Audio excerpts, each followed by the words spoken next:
Hi, this is Ron Rael, and I work with individuals who want to become leaders worth following. I work with organizations who need leaders at all levels to help them be good leaders.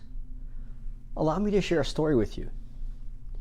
Imagine that you told your employer about a situation that could be harmful to others. You believe that the policy on this issue needs to be changed.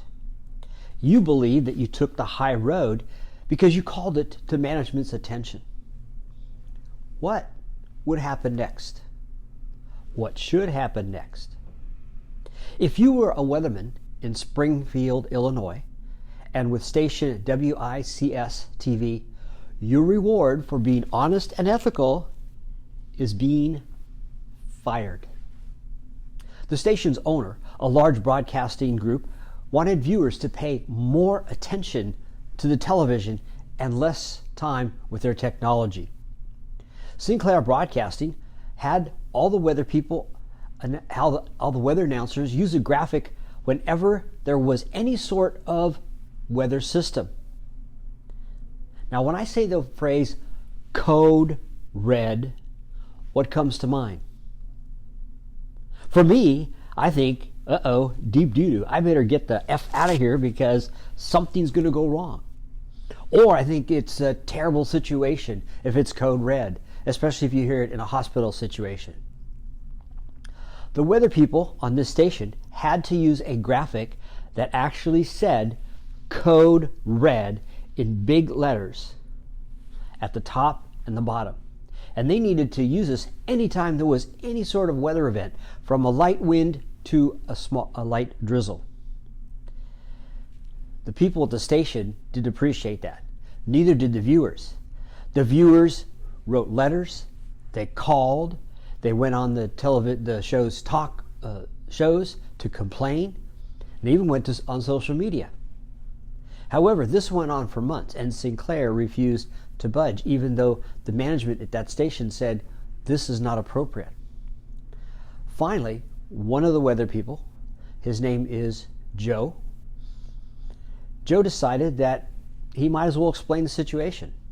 So he took time during one of his weather broadcasts in the evening and said, this is not the station's policy.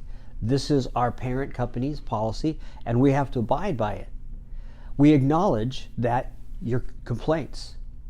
And he went on to explain it more, saying the policy was out of their hands. Now, where Joe really went out on a limb, and I congratulate him for this, he said to the audience, you have a voice, so keep those cards and letters coming. And as a result of that, it went viral. Now it was not only just around the Springfield and Chicago areas, it was also across the country. Finally, Sinclair relented and changed it. But guess what happened to Joe? Joe lost his job. Now, there are advertisers and viewers who are complaining and trying to get Joe restated. See, in my mind, as a person who helps people take the high road and understand what that is, Joe and all the people at that station who complained to Sinclair were taking the high road. They said this is not appropriate to scare the audience. In fact, where I first heard about this was on the Colbert Show. He did this joke, you have to watch it, about scaring them so that they go from code red to code brown. You've got to watch that to see what I mean by that. He took the high road. So did others. But there was no relenting at a policy that made no sense until suddenly now it became a larger issue. And instead of apologizing, they simply changed the policy and adopted a much tamer name. And unfortunately, the person who had to pay the price for taking the high road was Joe. Now, there is a price to taking the high road because it is the path less traveled. It is so easy today to be less than accountable. It is so easy today to be unethical. It is so easy today to steal and cheat and lie because chances of getting caught are nil. You can use social media to tell all kinds of fake stories. But The high road is the road that you can sleep well at night. You know you feel good about who you are and what you are about. It ties in with your convictions and values of honesty, of being ethical, of going for the greater good as opposed to going what's best for you. Now, I believe this might be the catalyst for why I founded the High Road Institute and why I became a leader coach. Because as I went around the country speaking to audiences everywhere, I heard story after story after story of an employee, of a manager, of an executive, a volunteer who took the high road, who called management's attention to something, who called attention publicly to an issue, to a harm, to a broken system. And almost universally, the person was chastised, ridiculed, demoted, terminated, had their reputation smeared, and even sued. So it is so hard to do it, and yet that's the path that's going to get you to not only feel good about yourself, but know that you are doing what you need to do because it lives up to your values. You are living out your convictions. I've experienced that many times. Many times in my life I've been told by others, Ron, don't say anything. Don't make waves. I don't want to hear complaints.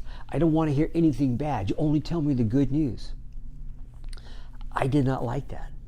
And I know then I could empathize with the people in my audiences who also told me stories of woes like that.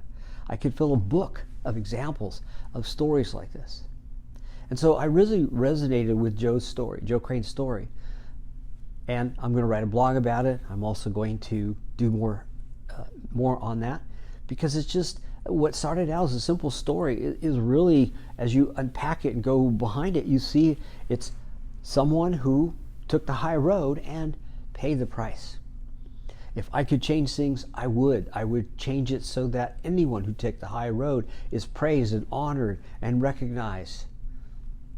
However, if you've taken the high road and you got in trouble for it, you had to pay the price of being honest and ethical and caring. My heart bleeds for you. I feel very strongly that you did the appropriate thing, and you know why. You may not recognize it at the time. You might still struggle with the pains of that embarrassment and what you had to pay, and yet I honor you. I congratulate you. I appreciate you. Because I know that you want to be successful, whether you are a leader or a non-leader. And you will always, always, always be successful when you take the high road. Even though it's a road less traveled, even though there's a high cost, a high toll to taking that road, you and I know that is the best approach to take. Until next time, I'm here to serve. So if you have any questions, feel free to send them. Again, I'm Ron Rael, and I develop leaders worth following, leaders who always take the high road.